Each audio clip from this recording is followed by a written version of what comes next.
Hello everyone. आज की इस वीडियो में हम क्लास 10 की केमिस्ट्री को वन शॉट में ख़त्म करने वाले हैं। आप सभी के एग्जाम में यहाँ से बहुत सारे क्वेश्चन देखने को मिलेंगे, तो इसलिए वीडियो को लास्ट तक देखते रहें। तो चैप्टर वाइज करेंगे। सबसे पहले हम करेंगे केमिकल रिएक्शन एंड इक्वेशन, उसके बाद acid base and salt, then metal non metal and carbon and its compound. बारी बारी से चलेंगे। तो सबसे पहले शुरू करते हैं केमिकल रिएक्शन एंड इक्वेशंस। सबसे पहले हमें ये पता होना चाहिए कि केमिकल रिएक्शंस होती क्या है। The transformation of chemical substance into a new chemical substance by making and breaking of bonds between different atoms is known as chemical reaction. कुछ केमिकल सब्सटेंस का नया केमिकल सब्सटेंस में बनाना, ठीक है, by the mean of making और breaking of bonds. ठीक है, बॉन्ड को या तो बना के या उनके बीच की जो एटम्स है उनके बॉन्ड को तोड़ के न्यू सब्सटेंस को बनाना ही हमारा केमिकल रिएक्शन कहलाता है। Sign of chemical reaction, these factors denoted that a chemical reaction has taken place. Change of state of substance, change of colour of substance, evolution of heat, absorption of heat, evolution of gas and evolution of life. Sign of chemical reaction क्या है ना, जैसे हम chemical equation लिखते हैं तो वहां पे गैस के लिए जी लिखा होता है, एस के लिए सॉलिड लिखा होता है, ठीक है, प्लस के लिए वहां पे जब दो कंपाउंड्स आपस में रिएक्ट कर रहे होते हैं तो वहां पे प्लस लगा हुआ होता है। ये सब क्या होते हैं, ये साइन होते हैं केमिकल रिएक्शन के लिए। फिर आता है हमारे पास chemical equation. The representation of chemical reaction by means of symbols of substances in the form of formula is called chemical equation। जो केमिकल रिएक्शन हुई है उसी का रिप्रेजेंटेशन ही हमारा केमिकल इक्वेशन होता है। जैसे कि H2 प्लस O2, तो ये क्या बनाएगा, ये H2O बनाता है। अभी हमने देख लिया केमिकल इक्वेशन। केमिकल इक्वेशन हमारी दो टाइप की होती है, बैलेंस केमिकल इक्वेशन और अनबैलेंस केमिकल इक्वेशन। सबसे पहले देखते हैं balance chemical equation. A balance chemical equation has number of atoms of each element equal on both left and right side of reaction. ठीक है, बैलेंस केमिकल इक्वेशन में जो number of atoms है वो बराबर होंगे लेफ्ट हैंड साइड में और राइट हैंड साइड में। लेफ्ट हैंड साइड में जो एरो से इधर होते हैं, जैसे कि H2 प्लस O2, ठीक है, और इधर जाके H2 बन जाता है। अब हम यहाँ पे देखेंगे तो ये हमारा बैलेंस नहीं है, क्योंकि दो हाइड्रोजन हो गए, दो ऑक्सीजन हो गए, लेकिन इधर दो हाइड्रोजन है और एक ऑक्सीजन है, तो ये हमारा अनबैलेंस केमिकल इक्वेशन होगा। अगर ये दोनों बराबर होते तो यहाँ पे बैलेंस केमिकल इक्वेशन हो जाती।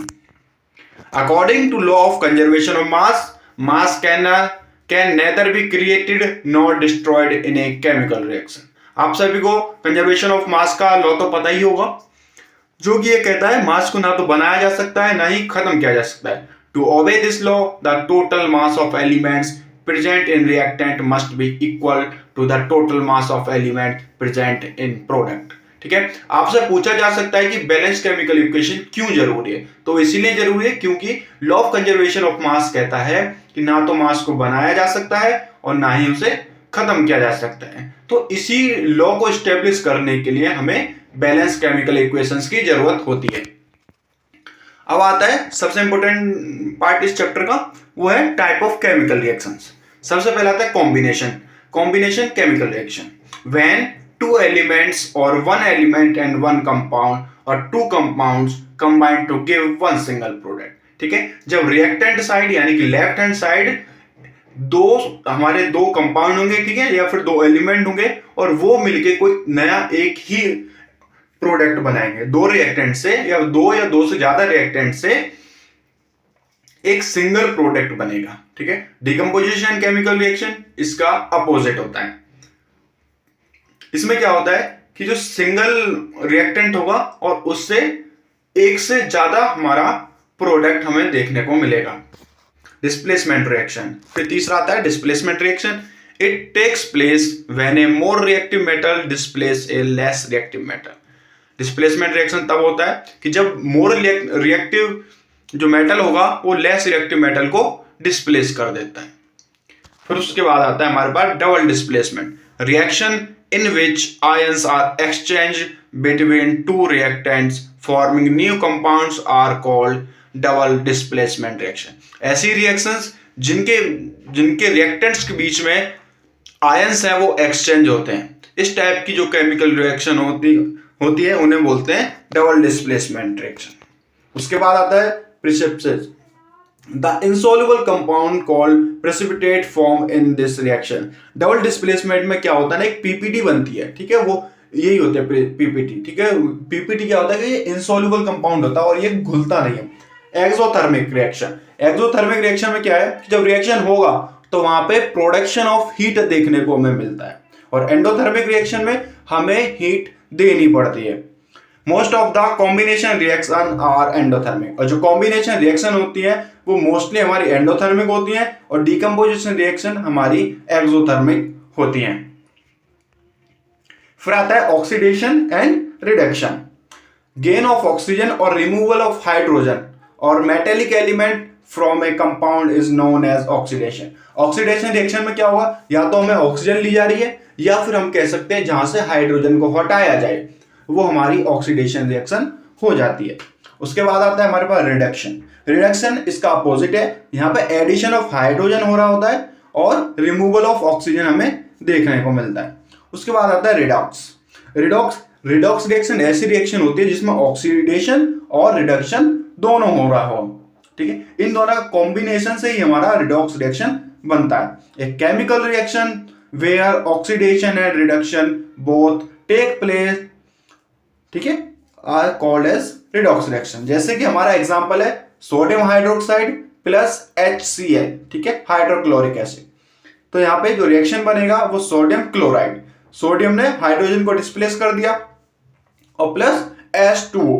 ये हमारा डबल डिस्प्लेसमेंट रिएक्शन का भी एग्जांपल है, ठीक है. ये इस टाइप में देखो यहाँ पे क्लोरीन का रिडक्शन हो गया है और सोडियम का ऑक्सीडेशन हमें देखने को मिल रहा है. उसके बाद आता है हमारे पास rusting. Rusting when iron react with oxygen and moisture forms a red substance called rust. जब हमारा आयरन ऑक्सीजन और मॉइस्चर के साथ मिलता है तो एक रेड कलर का एक लेयर बना लेता है, ठीक है, फेरस ऑक्साइड. वही उसी को हम रस्ट कहते हैं. Rancidity. Oils and fats when get oxidised on exposure to air show a change in taste and smell. जब ऑयल्स और फैट को एयर का एक्सपोजर मिलता है और वो ऑक्सीडाइज हो जाते हैं, उसके बाद उनका जो टेस्ट और स्मेल है वो चेंज हो जाता है. इसी चेंज को हम रेंसिडिटी कहते हैं. उसके बाद आता है corrosion. Metal when attacked by oxygen, water, acid, gas present in air changes its surface which is called corrosion. जब मेटल ऑक्सीजन के साथ उनको मिला दिया जाता है, ऑक्सीजन, वाटर, एसिड, गैस जो कि हवा में प्रेजेंट होते हैं, अगर उनके साथ वो रिएक्ट कर जाता है तो वो कोरिजन कहलाता है. जो हमारा रस्टिंग है वो एक कोरिजन का ही पार्ट है, ठीक है. रस्टिंग बस ये होता है कि उसको आयरन के लिए स्पेसिफिक कर दिया जाता है. तो ये हो गया हमारा चैप्टर 1 खत्म. अब आता है हमारे पास chapter number 2, acid, bases and salt. ये भी छोटा सा चैप्टर है, इसको फटाफट से देख लेते हैं. Acid. Acids are sour in taste, turns blue litmus to red, dissolve in water to release H positive ions.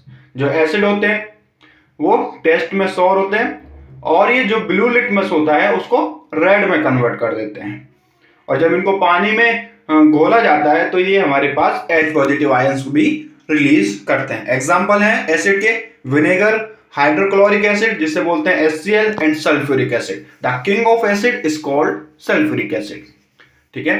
अब हम एसिड की प्रॉपर्टीज देख लेते हैं. तो सबसे पहले आता है कि जब एसिड रिएक्शन करता है मेटल के साथ, जब रिएक्शन मेटल के साथ करेगा तो साथ में सॉल्ट प्लस हाइड्रोजन बनाता है, हाइड्रोजन गैस बनाएगा. तो एग्जांपल देख लें, HCl को हमने जिंक के साथ रिएक्ट करवाया. जिंक हाइड्रोजन से ज्यादा रिएक्टिव है तो ये इसको डिस्प्लेस करके जिंक क्लोराइड बनाएगा और H2 गैस वहां से लिबरेट हो जाएगी. उसके बाद आता है जब एसिड मेटल कार्बोनेट के साथ रिएक्ट करेगा.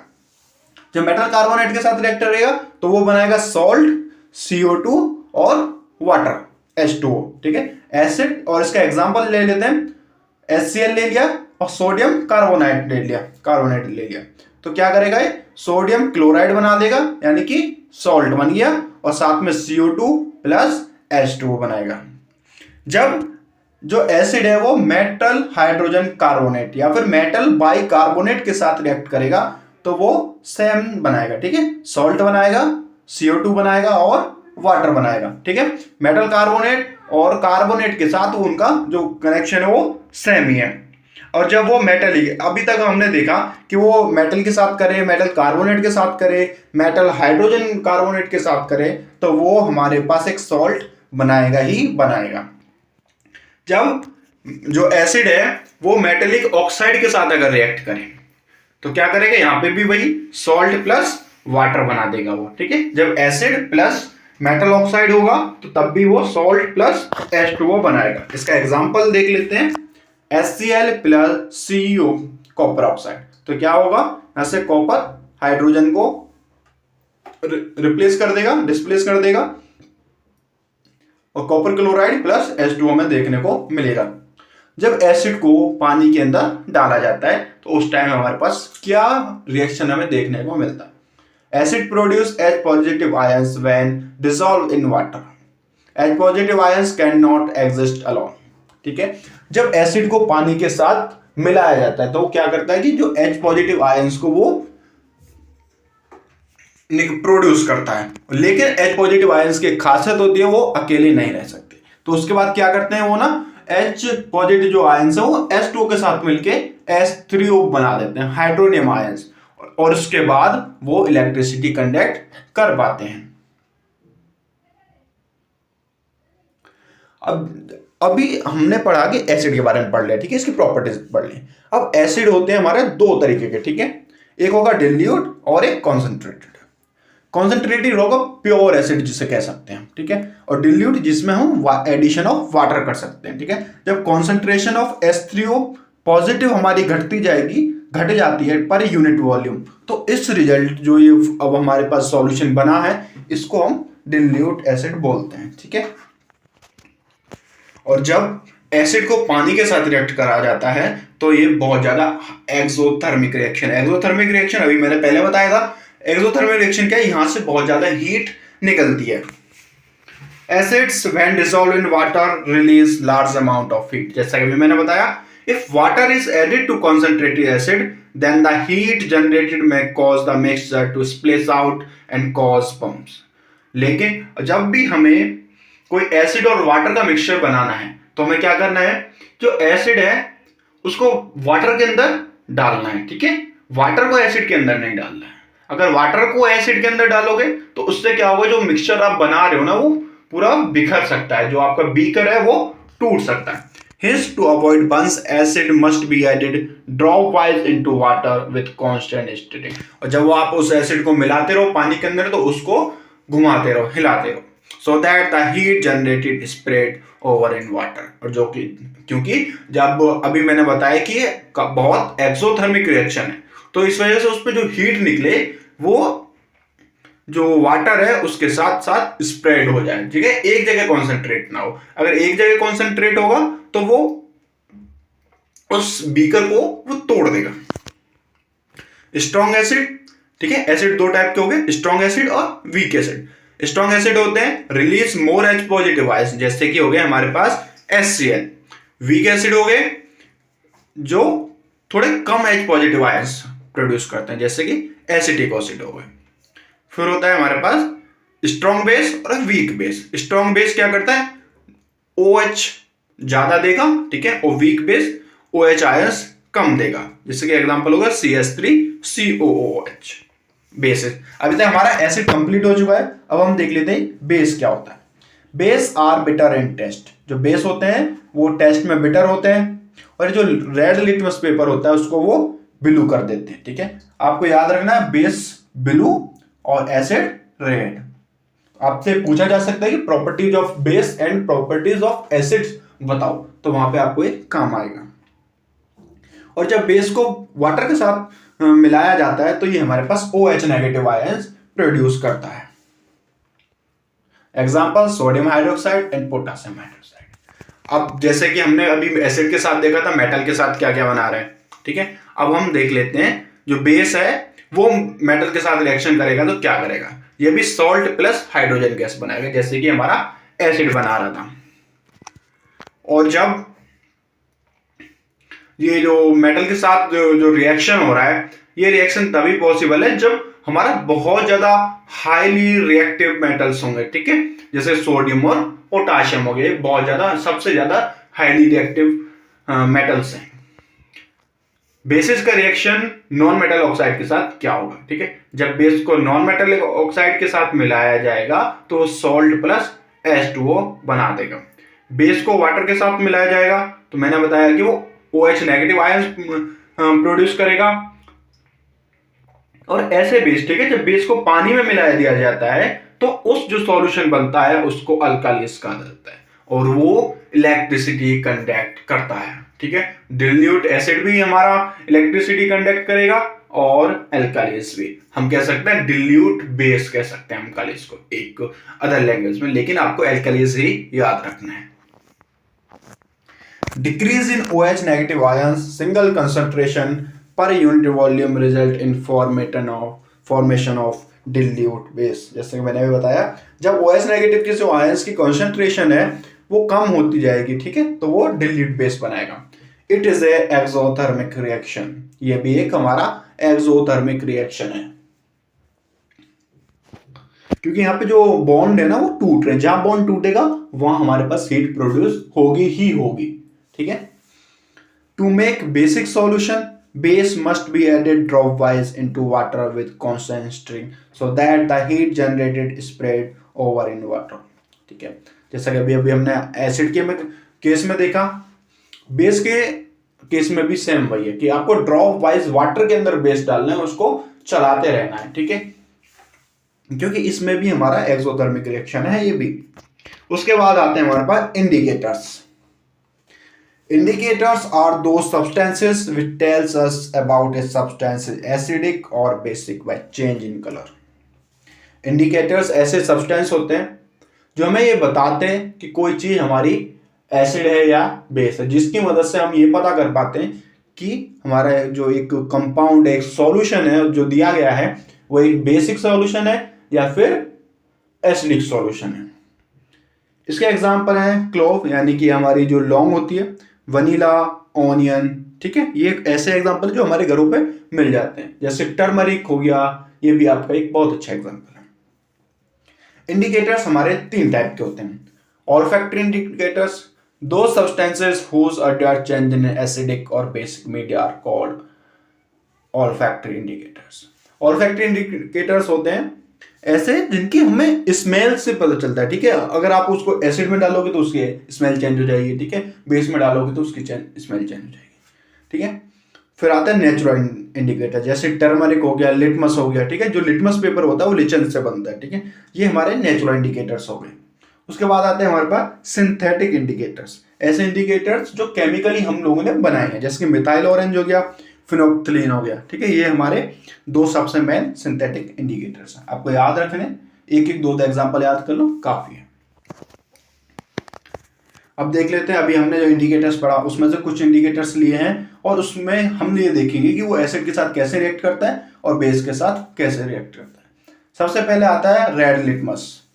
रेड लिटमस जैसे कि मैंने बताया कि एसिड के साथ हमेशा रेड करेगा, ठीक है, तो रेड में कोई चेंज नहीं होगा, बेस को वो जो बेस है वो रेड को ब्लू में बदल देगा। ब्लू लिटमस के साथ इसका अपोजिट हो जाएगा, एसिड उसको रेड में बदल देगा और बेस वहां पे ब्लू का ब्लू रहेगा। फिनोफ्थलीन और मिथाइल ऑरेंज, ये आपको हमेशा याद रखने, पूछे जा सकते हैं। फिनोफ्थलीन क्या करेगा, वो एसिड के साथ कलरलेस रहता है और बेस के साथ पिंक हो जाएगा, पिंक कलर का हो जाएगा। और मिथाइल ऑरेंज एसिड के साथ रेड कलर का हो जाएगा और बेसिस के साथ येलो कलर का हो जाएगा। तो यहाँ पे आपका सेकंड चैप्टर भी खत्म हो जाता है, ठीक है। अगर आपको वीडियो अच्छी लग रही हो तो इस वीडियो को ज्यादा से ज्यादा शेयर करें। अब चलते हैं हम चैप्टर नंबर 3 पे, मेटल एंड नॉन मेटल्स। जो एलिमेंट्स हैं उनको हम 2 बेसिक कैटेगरीज में डिवाइड करते हैं, मेटल्स एंड नॉन मेटल्स, ठीक है। अभी बारी बारी से हम इनकी प्रॉपर्टीज पढ़ेंगे। सबसे पहले पढ़ लेते हैं हम मेटल्स के बारे में, उसके बाद हम पढ़ेंगे नॉन मेटल्स के बारे में। मेटल्स की फिजिकल प्रॉपर्टीज क्या होंगे? सॉलिड होगा, लस्ट्रस होगा। लस्ट्रस यानी कि जब उसको काटा जाता है तो एक शाइनिंग सरफेस हमें देखने को मिलती है। मेलेबल एंड डक्टाइल होगा। मेलेबल एंड डक्टाइल यानी कि उसको पीट के शीट्स में कन्वर्ट किया जा सकता है और उससे वायर्स भी बनाए जा सकते हैं। आपसे मेलेबल और डक्टाइल इन दोनों की डेफिनेशन पूछ सकता है, याद रखना है। Hard and have high density. जो हमारे पास मेटल्स होते हैं वो हार्ड होते हैं और उनकी जो डेंसिटी है एटम्स की, उनके अंदर डेंसिटी है वो बहुत ज्यादा हाई होती है। Good conductors of heat and electricity. और आता है फिर high melting and boiling points. जो इनका बॉइलिंग पॉइंट होता है वो हाई होता है, ठीक है, और मेल्टिंग पॉइंट भी काफी हाई देखने को मिलता है। अब आते हैं इनकी केमिकल प्रॉपर्टीज ऑफ मेटल्स, ठीक है। जब वो मेटल हमारा एसिड के साथ रिएक्ट करता है, तो अभी हमने पढ़ा था सॉल्ट बना रहा था और हाइड्रोजन गैस भी बना रहा था। जब मेटल ऑक्सीजन के साथ रिएक्ट करेगा तो वो बेसिक ऑक्साइड बनाता है, और जो मेटल है वो हमारा हाइड्रोजन के साथ नहीं कंबाइन होता है, ठीक है। और जब मेटल वाटर के साथ रिएक्ट करेगा तो वो मेटल ऑक्साइड और मेटल हाइड्रोक्साइड बनाएगा, ठीक है। Electropositive form positive ions by losing electrons, ठीक है। जो मेटल्स हैं वो इलेक्ट्रोपॉजिटिव और इलेक्ट्रोनेगेटिव हो सकते हैं, ठीक है। जो हमारा मेटल है वो इलेक्ट्रोपॉजिटिव है क्योंकि वो पॉजिटिव आयंस यानी कि वो जो अपने आयंस है वो लूज कर देता है, जिसकी वजह से वो खुद पॉजिटिव बन जाता है। और रिड्यूसिंग एजेंट, और जो मेटल है वो काफी रिड्यूसिंग एजेंट के रूप में हम उसको यूज कर सकते हैं। अब आता है हमारे पास non metal. Physical property, solid हो सकता है, लिक्विड हो सकता है, गैस हो सकता है, ठीक है। तीनों टाइप में से कुछ भी हमें देखने को मिल सकता है। हाँ, मेटल ओनली जो मर्क्यूरी है वो सिर्फ लिक्विड है, बाकी सब मेटल्स हमारे पास सॉलिड फॉर्म में होते हैं। लेकिन नॉन मेटल्स हमारे किसी भी फॉर्म में हो सकते हैं, सॉलिड, लिक्विड एंड गैसेस की फॉर्म में। नॉन लस्ट्रियस होते हैं, non malleable and non ductile होते हैं, ठीक है। इसका जस्ट अपोजिट है मेटल का non metal. Varying hardness and have low density. और जिसकी जो नॉन मेटल की हार्डनेस है वो लाइक कोई फिक्स नहीं है कि हार्ड ही होगा, कोई हो सकता है बहुत सॉफ्ट हो गए, ठीक है, और कभी कोई नॉन मेटल हो सकता है बहुत हार्ड हो जाएगा। और जो इनकी डेंसिटी होती है वो काफी लो होती है। Poor conductor of heat and electricity, they are the poor conductors, low melting and boiling point. और इनका जो बॉइलिंग और मेल्टिंग पॉइंट है वो काफी लो होता है। अब हम चलते हैं नॉन मेटल्स की केमिकल प्रॉपर्टीज पे। Do not displace hydrogen on reaction with dilute acid. जब नॉन मेटल को एसिड के साथ रिएक्ट कराया जाता है तो वो हाइड्रोजन को डिस्प्लेस नहीं करते हैं। React with oxygen to form acidic और न्यूट्रल ऑक्साइड। और जब नॉन मेटल्स को ऑक्सीजन के साथ रिएक्ट कराया जाता है तो या तो वो एसिडिक ऑक्साइड बनाएगा या फिर न्यूट्रल ऑक्साइड बना देता है। Combine with hydrogen to form stable hydrides. और नॉन मेटल हाइड्रोजन के साथ रिएक्शन कर जाता है, और जब रिएक्शन करता है तो वो स्टेबल हाइड्राइड्स बनाता है। Do not react with water. और जो नॉन मेटल है वो वाटर के साथ रिएक्ट नहीं करता है। और जो नॉन मेटल है वो हमारे इलेक्ट्रोनेगेटिव होते हैं। इलेक्ट्रोनेगेटिव यानी कि जो इलेक्ट्रॉन्स हैं, ठीक है, नेगेटिव आयंस हैं, उनको गेन करेंगे, ठीक है। इलेक्ट्रोपॉजिटिव वो देने वाला होगा, ठीक है। जो पॉजिटिव होगा वो दूसरों को देगा और नेगेटिव वाला वो लेगा। और नॉन मेटल्स हमारे ऑक्सीडाइजिंग एजेंट्स होते हैं। कोरिजन जैसे कि हमने पढ़ लिया है और रस्टिंग भी अभी हमने पढ़ लिया, तो मेरे को लगता है इसको दोबारा पढ़ने की जरूरत नहीं। अगर आप देखना चाहें तो वीडियो पॉज करके आप इसको एक बार रीड कर सकते हैं।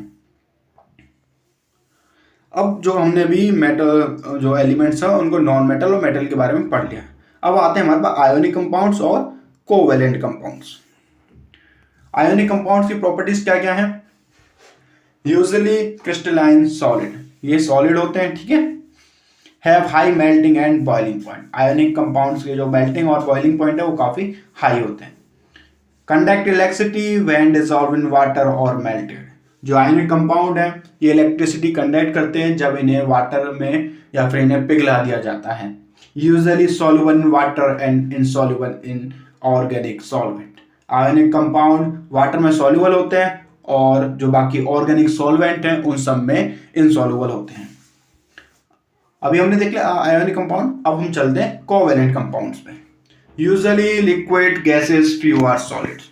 जो कोवेलेंट कंपाउंड्स होते हैं वो जो मेनली लिक्विड और गैसेस होती हैं और उनमें बहुत कम ऐसे हैं जो सॉलिड होते हैं। Have low melting and boiling point, और जो इनका मेल्टिंग एंड बॉइलिंग पॉइंट होता है वो काफी कम होता है। डू नॉट कंडक्ट इलेक्ट्रिसिटी, और ये इलेक्ट्रिसिटी कंडक्ट नहीं करते। Usually insoluble in water and soluble in organic solvent, यानी कि आयनिक कंपाउंड का जस्ट अपोजिट हो जाता है। वाटर में ये नहीं इंसॉल्युबल होते हैं, ठीक है, वाटर में ये इंसॉल्युबल होते हैं और जो ऑर्गेनिक सॉल्वेंट्स हैं उनके अंदर ये सॉल्युबल होते हैं। अब हम देख लेते हैं, ठीक है, कि अभी हमने आयनिक कंपाउंड पढ़ लिया, मेटल नॉन मेटल पढ़ लिया। अब आएगा एक्सट्रैक्शन ऑफ मेटल्स, यानी कि मेटल्स को जमीन के अंदर से हमारे पास तक पहुंचना किस तरीके से पहुंचते हैं, उनको किस तरीके से निकाला जाता है। जो मेटल है वो 3 कैटेगरी में होते हैं, ठीक है, सबसे हाई रिएक्टिविटी वाले, फिर मीडियम रिएक्टिविटी वाले और लो रिएक्टिविटी वाले। जो हाई रिएक्टिविटी वाले होते हैं वो सबसे आसान होते हैं, ठीक है। तो मेटल आया हमारे पास, और आई हाई रिएक्टिविटी मेटल वाली, उसको क्या करेंगे, इलेक्ट्रोलाइसिस करेंगे और उसके बाद हमें प्योर मेटल मिल जाता है।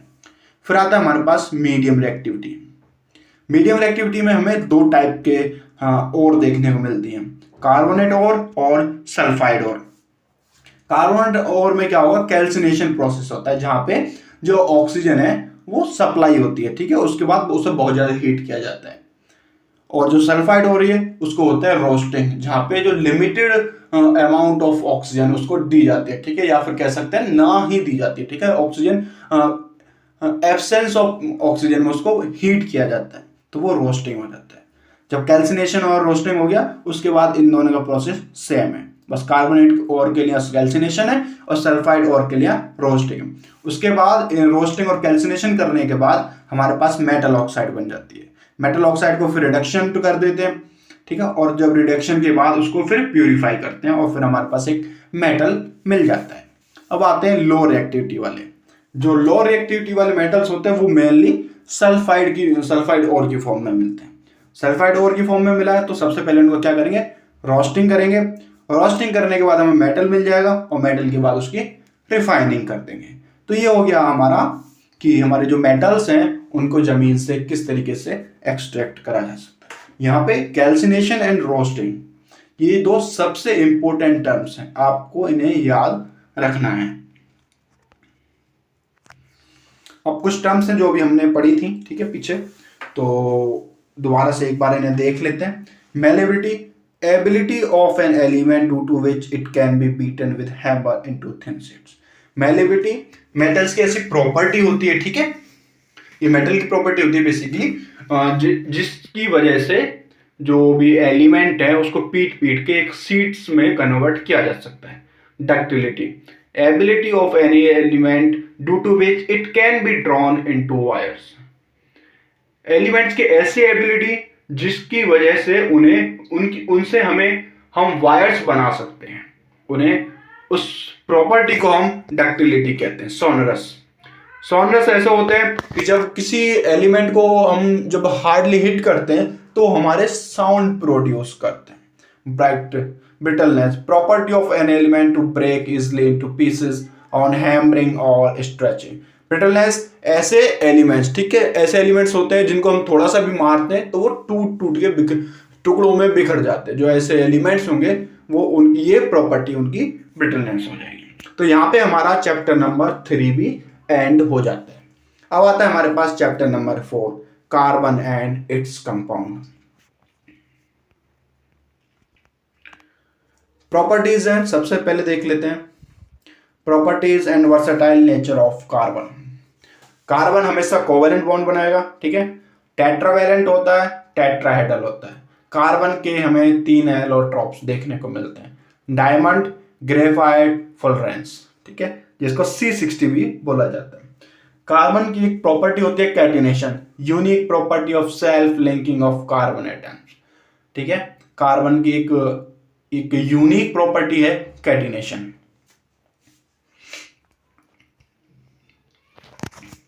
आयुपेक नेम अभी हम देखेंगे।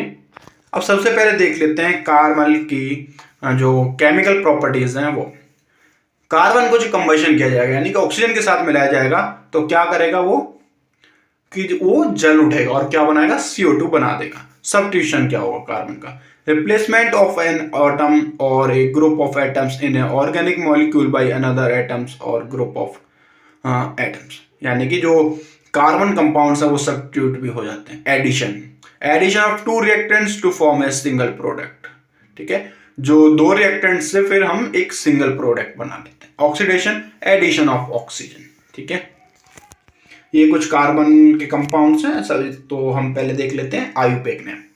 अल्केन, ठीक है, तो जो ईन है, ठीक है, ईन ये हम लगाएंगे डबल बॉन्ड पे, आयन लगाते हैं हम ट्रिपल बॉन्ड पे, और एन लगाते हैं हम सिंगल बॉन्ड पे, ठीक है। कार्बोलिक एसिड के लिए ओइक एसिड लगा लेते हैं जो लास्ट में OH लगा होता है, ठीक है। कीटोन, एल्डिहाइड, एल्कोहल्स, एल्कोहल के लिए OL लगा होगा तो एल्कोहल हो जाता है, ठीक है।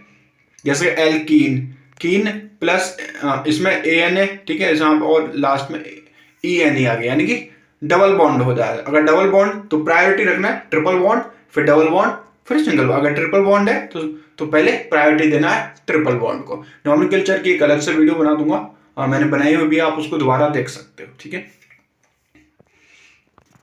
अब आते हैं हमारे कार्बन्स के कुछ इंपॉर्टेंट कंपाउंड्स। आपको ये जो नॉमेनक्लेचर ये जरूर देखना है क्योंकि यहां से आपको पक्का कंफर्म क्वेश्चन देखने को मिलेगा आपके बोर्ड के पेपर में। कुछ कंपाउंड्स हैं जैसे कि हमारा इथेनॉल है, सॉप है, डिटर्जेंट है, इथेनोइक एसिड है। तो इथेनॉल पढ़ते हैं पहले।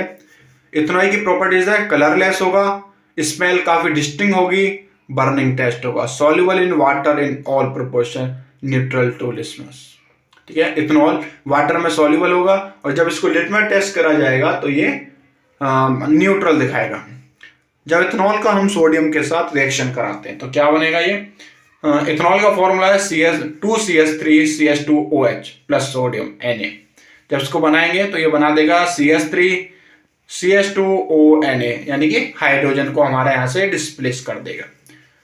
जब इथेनॉल को H2SO4 यानी किंग ऑफ एसिड के साथ, सल्फ्यूरिक एसिड के साथ हम रिएक्ट करेंगे तो ये बना देगा हमारे पास यहाँ पे डबल बॉन्ड हो जाएगा, सिंगल बॉन्ड से डबल बॉन्ड बन जाएगा। और जब इथेनॉल का हम कंबशन करेंगे तो CO2, वाटर और हीट हमें देखने को मिलेगा। उसके बाद सबसे इंपॉर्टेंट कंपाउंड्स में दूसरा आता है हमारे पास सॉप्स। सोडियम सॉल्ट, सॉप होते हैं दो टाइप के, ठीक है, सोडियम सॉल्ट वाले एक और एक मैग्नीशियम सॉल्ट वाले। Sodium salts of the long chain carbolic acid, the ionic group is shop से COO negative and sodium positive.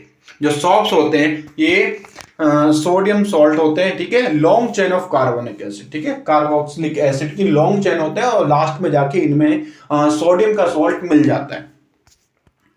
और जो इनका आयनिक ग्रुप होता है वो होता है COO Na पॉजिटिव, ठीक है, सोडियम पॉजिटिव।